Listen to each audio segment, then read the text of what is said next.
श्री इंदर भूति गौतमादि गणधर भगवंत युग प्रधानाचार्य परम पूज्य श्री सुधर्मा स्वामी जी महाराज, उनकी परम पावन पाठ परंपरा, वर्तमान आचार्य ध्यान योगी परम पूज्य श्री शिव मुनि जी महाराज एवं गुरुजन सबके पावन चरण सरोजों में मेरा अनंत अनंत बार वंदना नमस्कार। उपस्थित धर्म प्रेमी सज्जनों, माताओं तथा बहनों, नव तत्व और उसमें संबर तत्व 32 योग संग्रहों के अंदर भी संबर तत्व की चर्चा चली। लोग अमृत पीना चाहते हैं ना, और पीते क्या है? अमृत पीते तो नहीं है, पीते क्या है? जहर। चाहते क्या है? अमृत। और पीते क्या है? जहर। कितनी आश्चर्य की बात है। चाहते कुछ और है और करते कुछ और है, तो परिणाम किसका मिलेगा? अमृत का या जहर का?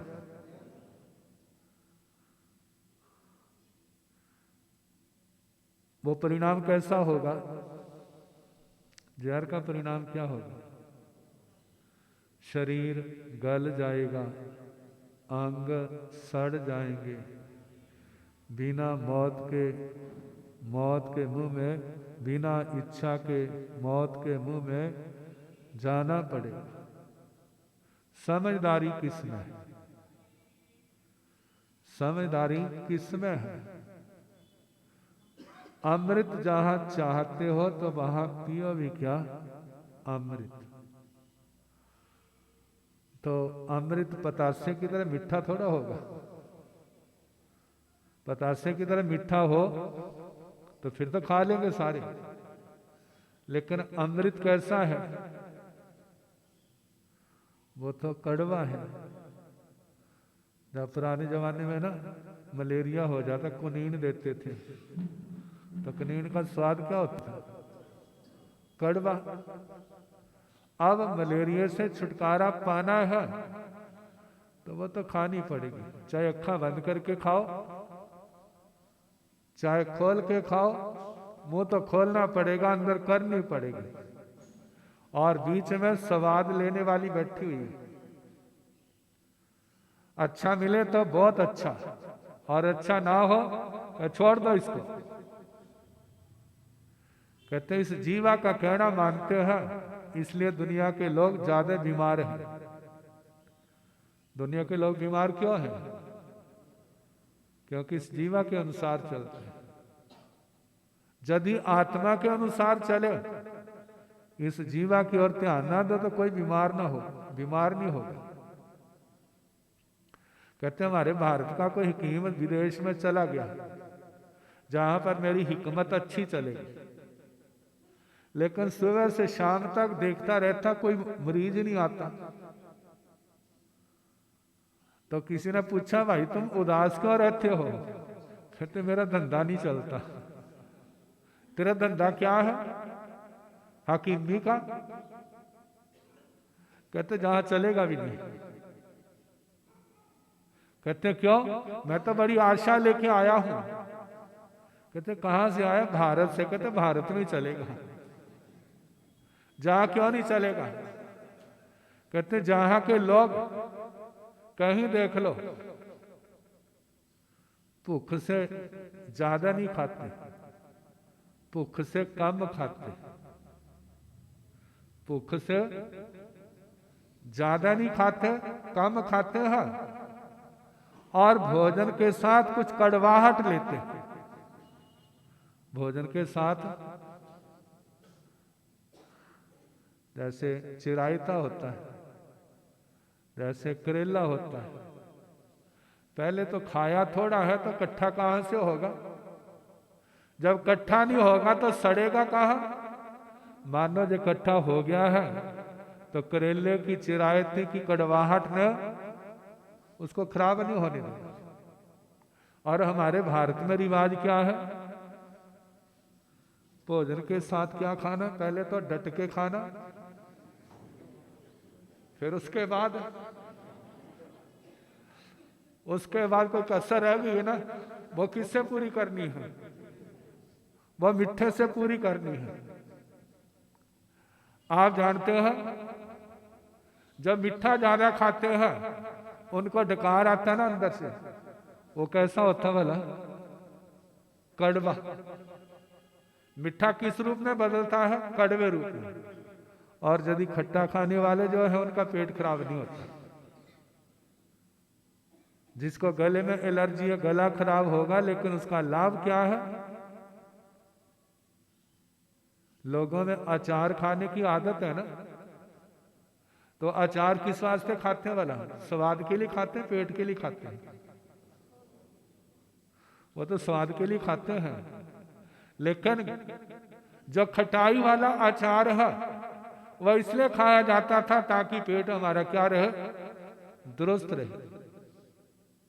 हमारी बात तो कुछ और चल रही थी। लोग चाहते क्या पीना? अमृत, और पीते क्या है? जहर। फिर कहते हमारे सारी उम्र मेरे को धर्म ध्यान करते होगे, समायिका करते, माला करते, कोई मंदिर में जाता, कोई कहीं जाता, कोई कहीं जाता अपने इस स्थानों में, लेकिन शांति नहीं मिली। क्यों नहीं मिली? वही बात, चाहते हम शांति है और हमारे काम कैसे हैं? काम अशांति वाले। भगवान क्या कहते हैं? निग्रह, नियंत्रण, ब्रेक। ब्रेक तो जल्दी समझ जाओगे, निग्रह और नियंत्रण नहीं समझेंगे। ब्रेक अंग्रेजी का शब्द है ना। कहते लोगों का तो क्या कहना, घरों में कुत्ते भी क्या करते हैं? अंग्रेजी समझते हैं लेकिन हिंदी नहीं समझते। कहते कितनी आश्चर्य की बात है, अपने देश की भाषा नहीं होती, विदेश की। क्यों? क्योंकि वो इंपोर्ट होते हैं ना। वो कुत्ते कहाँ से मंगवाए होते हैं? बाहर से मंगवाए होते हैं।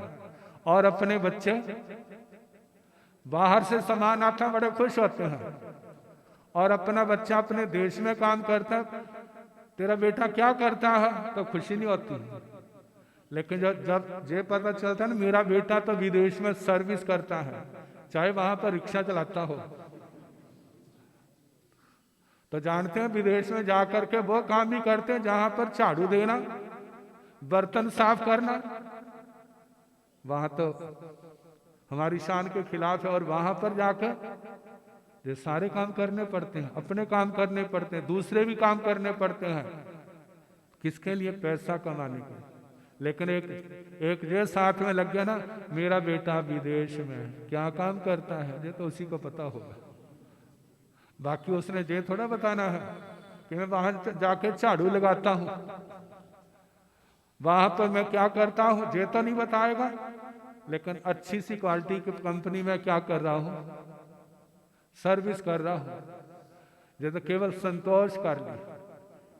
कहते जितना बाहर जाके करते हैं इतनी मेहनत अपने देश में करो तो इस देश की क्या दशा सुधर जाएगी। तो बात चल रही है, हम खाते क्या है, हम पीते क्या है, हमारा खाना पीना कैसा है, तो सारा पता ही है आपको। आत्म समाधि की बात। आत्म समाधि कब आएगी? जब हमारा निग्रह, नियंत्रण अपने ऊपर बढ़ेगा। दूसरे पर नहीं, अपने ऊपर। तो हमारे जीवन में क्या होगी? समाधि होगी। चारित्र चूड़ामणि परम पूज्य शासन प्रभावक श्री सुदर्शन लाल जी महाराज के उनके वचन है, जे जीवन और जे गाड़ी बिना ब्रेकों के खतरनाक होती है। बिना ब्रेकों वाली गाड़ी में बैठो भला, बैठोगे? कहते गाड़ी है तो बहुत बढ़िया, लेकिन इसकी ब्रेकें फेल है। तो क्या कहोगे? पहले ब्रेकें ठीक करा फिर चढ़ेंगे। नहीं तो हम अपने जीवन का दुश्मन नहीं है, पता नहीं किस समय क्या हो जाए। हमारे तेरी तो ब्रेकें लगेंगी नहीं, लेकिन हमारी ब्रेकें जरूर लग जाएंगी। क्या होगा? जीवन समाप्त हो जाएगा। ऐसे ही अपने जीवन में अशांति क्यों है, लड़ाई झगड़े क्यों है? उसका मूल कारण है हम अपने आप को रोक नहीं सकते। जहां रुकना है वहां नहीं रुकते, जहां नहीं रुकना वहां पर क्या होता है? वहां रुक जाते।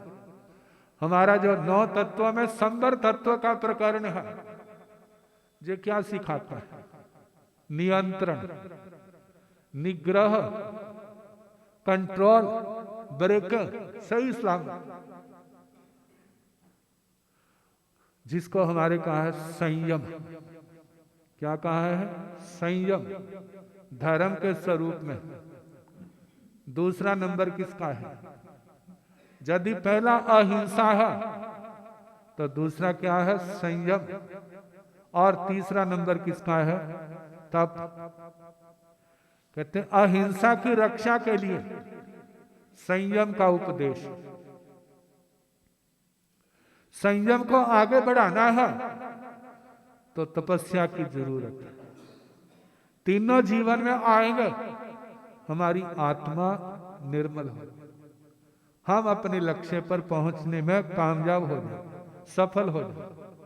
और यदि ये बातें हमारे पास नहीं है, आप देखो भला घर घर के अंदर, कहते ना किसी के घर की बात हो ना, कहेगा कहते महाराज ये तो घर घर की कहानी है।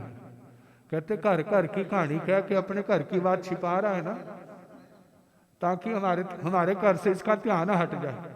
घर घर की कहानी कह के, लेकिन घर घर की कहानी जो ठीक कब होगी? जिस समय हमारे अंदर जो निग्रह है आत्मा का, इंद्रियों का, मन का संयम आएगा, आत्म दमन आएगा, अपने आप को संभालोगे तो सारे क्या हो जाएंगे? संभल जाएंगे। अपने आप को नहीं संभालते तो कोई भी संभलने वाला नहीं है। सारे कहते हैं पहले हम सबको समझाएंगे फिर हम समझेंगे। पहले हम सबको समझाएंगे फिर हम समझेंगे। कहते पहले हम सबका उद्धार करेंगे फिर हम क्या करेंगे? अपना उद्धार करेंगे। और सारे ऐसे कर रहे हैं तो उद्धार किसका होगा भला? किसी का भी नहीं होगा। तो कहा जाता सारे अपना उद्धार करें, सारे अपना सुधार करें, फिर क्या कोई रहेगा? सबका सुधार हो जाएगा। भगवान के वचन है अप्पा चेव दम्मे अप्पो, अप्पा हु खलु दूदम्मो, अप्पा दंतो सुही होई, असिंग लोय परथ। कहते अप्पा चेव दम्मे अप्पो, आत्मा का, मन का, इंद्रियों का दमन करो। अपने आप से पूछो टीवी कितनी देर देखते हैं? देखते हैं? कहते नहीं महाराज, क्योंकि अब मोबाइल आ गया ना, उसके अंदर टीवी से भी ज्यादा है, वह उसको देखते हैं। कितनी देर देखते हैं? सोचो भाई, देखते तो है, कितनी देर देखते हैं? अगला प्रश्न है उसमें आवश्यक कितना है? उसके अंदर आवश्यक कितना है जिसका संबंध आपके लाभ से है? वो कितना है? कहते जिसका संबंध आपके लाभ से है उसको छोड़ दो, और उसके अलावा छोड़ दो। कहेंगे हमारे फिर टाइम कैसे पास होगा? टाइम पास कैसे होगा? कहते टाइम तो पास हो जाएगा, जब ये नहीं था तब टाइम पास नहीं होता था। अतीत की ओर चले जाओ, देखो तुम्हारी समाइकें ज्यादा होती हैं या आपके माँ बाप की समाइकें ज्यादा होती थी, दादे दादियों की समाइकें ज्यादा होती थी। आज समय तो ज्यादा है, कारण क्या? कैसे समय ज्यादा है? पहले स्थानक जाना होता था ना तो चल के जाते थे, और अब जाना होता है तो पहले आधा घंटा लगता था, तो अब कितना? अब तो 4-5 मिनट में पहुंच जाएंगे। 25 मिनट बच गए ना, तो आने का भी आधा घंटा, 5 मिनट हो कितने हो गए? 50 मिनट हो गए। दुकान पर जाना होता था, कितना समय लगता था जाने का और आने का? अब कितना लगता है? समय बचा है ना। अब कहीं पर रिश्तेदारी में जाना होता, कितना समय लगता था? पैदल जाते थे, मानो पुराने जमाने में गाड़ियों में भी जाते थे। आज की गाड़ी ज्यादा टाइम लेती है पुराने जमाने की। पुराने जमाने की गाड़ी ज्यादा टाइम लेती, स्पीड कम होती थी। तो आज वो समय बच गया ना। कितना समय बच गया? अब पहले कपड़े धोते थे, कितना टाइम लगता था, और अब कपड़े धोने में कितना टाइम लगता है भला? समय बचा है ना। अच्छा, इसके आगे देख लो,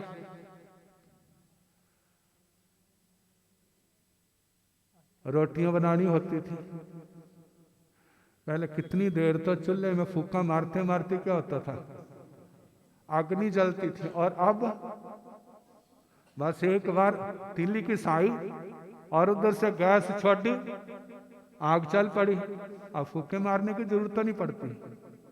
कितना समय बच गया। फिर कहता है हमारे पास समय नहीं।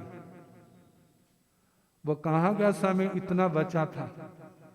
वो राग रंग में लगा दिया। राग रंग पुराने जमाने में जे राग रंग जा कभी नाटक होते थे, जहाँ रामलीला होती थी, उस समय होता था। नहीं तो लोग क्या करते? स्थानक में आ जाते, घर में आ जाते, समाइकें करते, समाइक के पाठ सीखते, कितना कुछ याद होता था। पुराने लोग अनपढ़ होते थे, लेकिन कितनों को प्रतिक्रमण याद होते थे, 25 बार 9 तत्व याद होते थे। लेकिन आजकल पढ़े लिखे कितने हैं? पुराने जमाने की अपेक्षा देखो कितने पढ़ गए। पढ़ तो जरूर गए हैं, लेकिन समझ वो नहीं है जिससे आत्मा का कल्याण होगा। समझ वो है कि मेरे को तैने क्या दिया, मेरे को आपने क्या दिया है। माँ बाप है तो आपने क्या दिया है, पड़ोसी है आपने क्या दिया है, रिश्तेदार है आपने मेरे को क्या दिया है, पत्नी है आपने मेरे को क्या दिया है, पति है आपने मेरे को क्या दिया है। ये तो सबका ध्यान है, लेकिन ईश्वर नहीं ध्यान जाता। मैंने क्या दिया, मैंने क्या दिया है। कहते औरों ने तो कुछ दिया भी होगा, आप देखो आपने शांति दी है या अशांति दी। कहते जो बांटोगे वो ही मिलेगा, जो नहीं बांटोगे वो मिलने वाला भी नहीं है। तो भगवान ने क्या कहा? आत्मा का दमन करो, मन का और इंद्रियों को, अपने आप को समझाओ। 2 बच्चे गली में लड़ पड़ते हैं ना, तो माँ अपने बच्चे को डांटती है, दूसरे के बच्चे को नहीं डांटती। तो जहां पर क्यों गया? ताकि दोबारा ना जाए। और दूसरे की माँ जब दूसरे के बच्चे को डांटोगे तो उसकी माँ भी क्या है? तैयार है। किसके वास्ते वाला? तुम मेरे बच्चे को कहने वाली कौन होती है? लड़ाई शुरू होगी और ये लड़ाई बढ़ते बढ़ते कितनी नफरत तक कहाँ से कहाँ पर पहुंच जाती। तो भगवान कहते हैं यदि शांति चाहते हो आत्म दमन करो, अपने आप को समझाओ। लेकिन ये काम आसान नहीं है। दूसरे को समझाना आसान है, अपने आप को समझाना आसान। क्यों आसान नहीं है? क्योंकि अंदर मोह बैठा हुआ, मोह ने बुद्धि को खराब किया हुआ। कहते ना, कहते तो आप ठीक है लेकिन मेरा मन नहीं मानता। कहते तो आप ठीक है लेकिन मेरा मन स्वीकार नहीं करता। कहते मन तो स्वीकार अपे कर लेगा। 5 आदमी आए और दो तेरे हाथ को पकड़े, 2 तेरी टांगों को पकड़े और एक मोटा सा डंडा लेकर ना तेरे को लिटा करके तड़ातड़ तेरे को करे ना, फिर तू कहेगा जो कहोगे। कहते नहीं, तेरा मन नहीं ना मानता। मन कैसे मानेगा भला? मन तो बिना डंडों के नहीं मानता। व्याख्यान वाचस्पति श्री क्रांति मुनि मारे कहा करते थे, कहते मन को जब तक तप और संयम के कोड़े नहीं पड़ेंगे तब तक ये मन मानेगा नहीं। मन को मनाना है तो उसको मनाने का यही रिश्ता। खाते पीते मन को मनाना चाहो, सारी आयु भर लगे रहो। जे मन, बोलो भला किसका मन अपने कंट्रोल में? कोई कह दे तो एकदम नाक मुंह चढ़ा लेंगे ना, हम नहीं कर सकते। दूसरी बार कहा तो गुस्से हो जाएंगे, तीसरी बार कहा तो उसका मुंह भी देखना नहीं चाहेंगे। ये तो हर समय में टोकते रहते हैं। तो इसका मतलब हमारा मन, हम मन के अनुसार चलते हैं। जो हमारे संस्कार मोह के उसके अनुसार चलते हैं। भगवान गुरुओं के अनुसार नहीं चलते। भगवान और गुरुओं के अनुसार चलोगे तो आपके जीवन में कभी असमाधि नहीं आएगी। माना दुख आएंगे भी तो उसके बाद सुखों की लहर आएगी, क्योंकि वो टाइम कुछ होगा। क्योंकि भगवान का रास्ता कल्याणकारी है। उस रास्ते पर चलने से पाप कटते हैं, पुण्य बढ़ता है, धर्म बढ़ता है, आत्मा निर्मल होती है। तो भगवान कहते हैं अप्पा खालू दूध अम्मो, आत्मा का दमन करना आसान नहीं है। लेकिन जो अपने मन को मारता है, इंद्रियों को जीतता है, अपनी आत्मा को समझाता है, अप्पा धन तो सुही होई, आत्मा का दमन करने वाला सुखी होता है। कहा? असिंग लोए परथ, इस लोक में भी और परलोक में भी। आत्म दमन करने वाला नरकों में नहीं जाता, वो त्रियंच गति में नहीं जाता।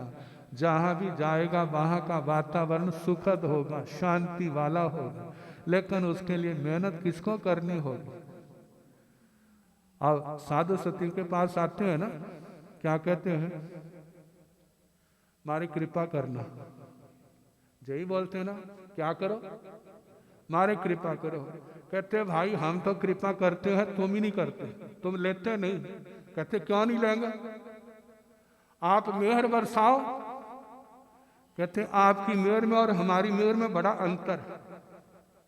तुम तो मेहर चाहते नोटों की बरसात करे, ऐसा आशीर्वाद दो दुकान पर जाओ वह नोटों की बरसात हो। लक्ष्मी माता के दोनों हाथों से सोने की मोहर हमारी तिजोरी पड़ती, जे तो कृपा है। घर वाली हो तो कैसी हो? कैसी कृपा? चाहे घर वाली हो तो बिल्कुल लक्ष्मी माता। माँ कैसी हो, बापू कैसा हो, रिश्तेदार कैसे हो, बस हमारे कृपा करो सब देने वाले हो। भाई तेरे को कैसा बनना चाहिए? जैसा तू चाहता है। यदि पति राम जैसा है तो पत्नी भी क्या हो? सीता जैसी। और यदि बच्चे ऐसे हैं तो माँ बाप कैसे हो? अपने आप को सुधारोगे तो सब मन चाहा मिल जाएगा। गुरुजनों की असली कृपा क्या है? यदि गुरुजन आते पूछे भाई तने समाई की? कहते नहीं की, और उसी समय आपको डांट दे, कहते पहले समाई कर फिर मंगल पाठ सुनाऊंगा, अगले दिन आओगे। कहते समाई महंगी है, मंगल पाठ महंगा है, जो होता नहीं है नहीं आएगा। आत्मार्थी जी सोचेगा असली कृपा तो जे है क्या? जिसमें मन का नियंत्रण हो, आत्मा का, इंद्रियों का नियंत्रण हो, तप त्याग का, रात को विहार करना, समाई करनी, ज्ञान सीखना, शास्त्र स्वाध्याय करना, नियम पक्षखान लेना, कभी कच्ची छोड़ी है कभी पक्की छोड़ी है, जितना भी यथा संभव ज्यादा से ज्यादा खाने का, पीने का, पहनने का, बरतने का, इन सब में संयम रखें। यदि जे कृपा का हाथ है, जे लेते हैं तो आत्मा को कोई कमी नहीं आएगी। यदि जे नहीं करते हैं तो कहीं चले जाओ, कुछ दिन बाहर आएगी और उसके बदले सब कुछ अगला मुफ्त में नहीं देगा। यदि आपको लाख देगा तो उसके बदले 10 लाख मांगेगा, तो 9 लाख कहाँ से दोगे?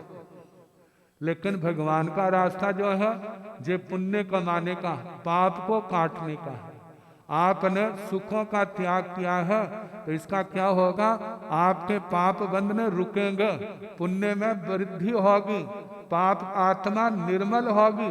जे संयम तप का संवर का रास्ता, बस इस रास्ते पर चले, इस चलोगे तो कृपा की कोई कमी नहीं रहेगी। और इस और अखा बंद करोगे, कान बंद करोगे तो कुछ मिलने वाला नहीं है। बाकी कल जैसे समय होगा। न दया बोला दाना तो